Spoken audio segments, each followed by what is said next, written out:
Hi, this is Justin with oAppsNet, and welcome to the Web Center Capture overview of creating a brand new batch. So the first thing that you're going to want to do when you're creating a batch is ensure that you have the correct client profile selected in the top left corner of your screen.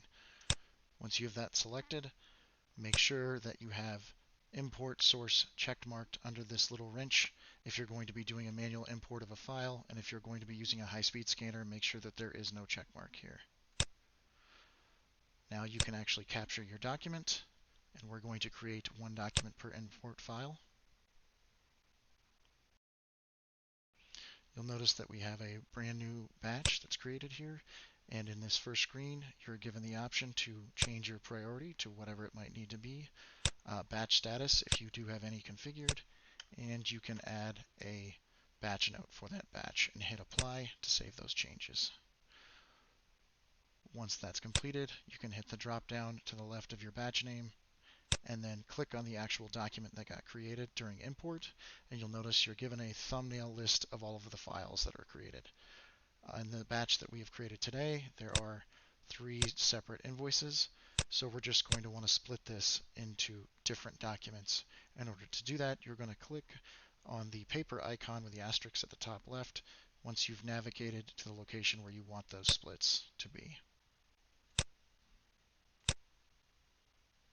In the event that you did have invoices that were imported in the incorrect orientation, Web Center Capture also gives you the option to change how those are being displayed. If you need to turn it to the left or right or flip that orientation entirely, you can do that as well with any of these icons up here to your left.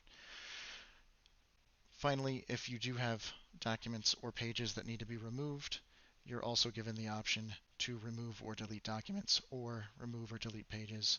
You can also insert or replace pages as a part of that particular batch. After you've completed splitting all of your documents into your different pages, on the left bottom hand corner of your screen, you'll notice that you're given a set of metadata and a different document profile that can be selected. Go ahead and navigate to each one of the documents in that batch and make your selection for document profile if it needs to be changed, and then add any relevant metadata to the fields that are provided. Once you're content with your selections, you're now able to release that batch on to the next step, whether it be WFR or to KFI for manual entry. So the last step would be just hitting this little release option up at the top.